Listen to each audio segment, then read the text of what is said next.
See what nonsense is in store for today. Wait, nobody likes my outfit? I'm not quite understanding this. Ladies and gentlemen, I think my brain just committed suicide. Thank you. Oh, now the mic works. Okay, go ahead. Kick us off. I don't have anything else.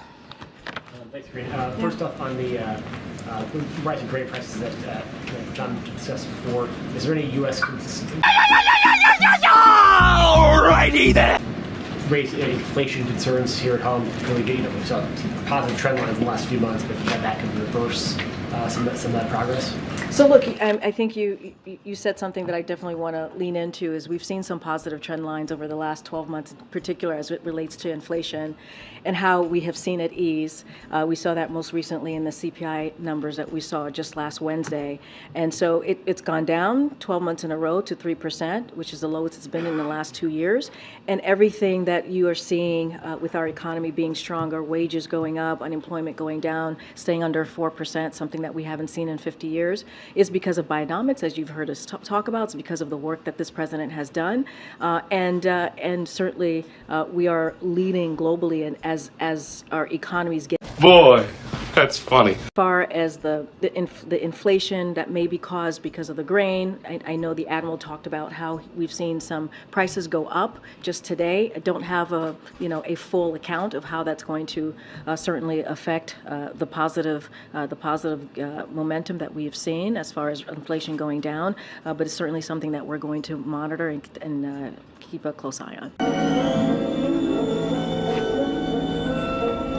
Separately, Kirby got a question about Congresswoman Jayapal's comments. I'm going to ask you about another Democratic official's comments. Robert F. Kennedy was filmed at a dinner suggesting that COVID-19 was ethnically targeted at certain populations. The president's the leader of the Democratic Party. Does he believe that that sort of language? Well, we're waiting. Public life at all? It's an important question. I want to be careful here because I don't want to address a 2024 candidate, right? We're not going to do that from here. But what I will say more broadly, which I think is important, because I think if you look at the last 2-3 years since 2020, since this pandemic hit, there are countless Americans, American families who are seeing an empty seat at the Thanksgiving table, right? For the past, who knows, couple of years because of what the pandemic has done to families across this country, because of the suffering of COVID. And that is something that we have to acknowledge. And that is something that is important that we speak to.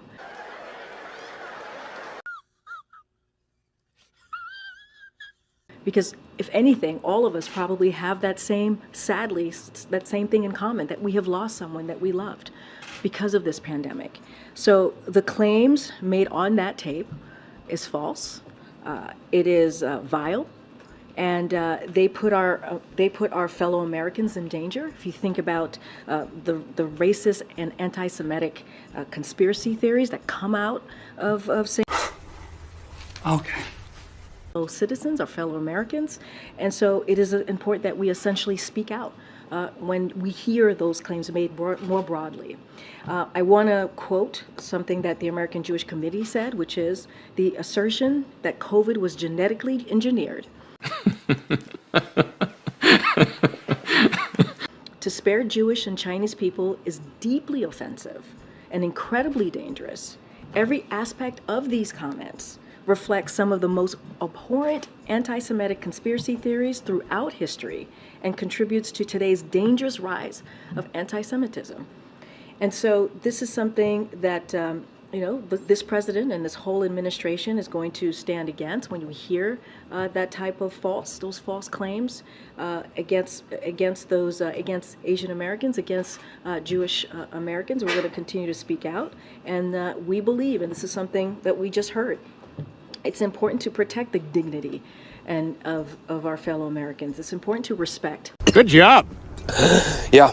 Take pride in that. Our fellow Americans. And so it is, as you can understand, the core principle of our country. You liar!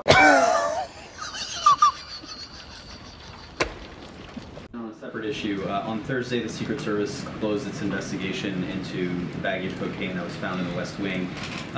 In a statement Thursday, I believe it was Olivia who said that you guys had been briefed on the investigation, you were reviewing it. So what conclusions have you drawn from it?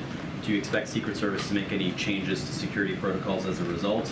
And lastly, you had initially expressed confidence that the Secret Service would get to the bottom of this. Are you surprised that they didn't? So look, let me start with the protocol piece. That's something that Secret Service is going to handle. Any changes of protocol, how we move forward, that's something for them to deal with as they handle the security, certainly of this campus. And of the White House more broadly. Look, we believe that the Secret Service did a thorough investigation. Certainly not going to opine on the investigation. Of course, we're going to have confidence that they're going to do their jobs and do everything that they can to get to the bottom of this. Of course, that is something that we have confidence. We will always have confidence in that.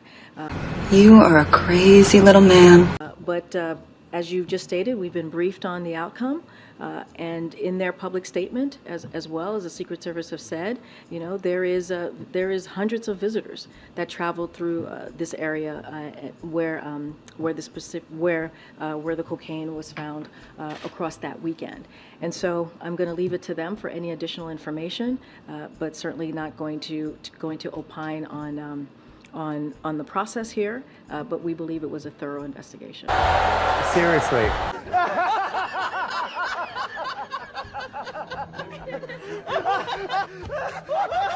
Jesus Christ, great.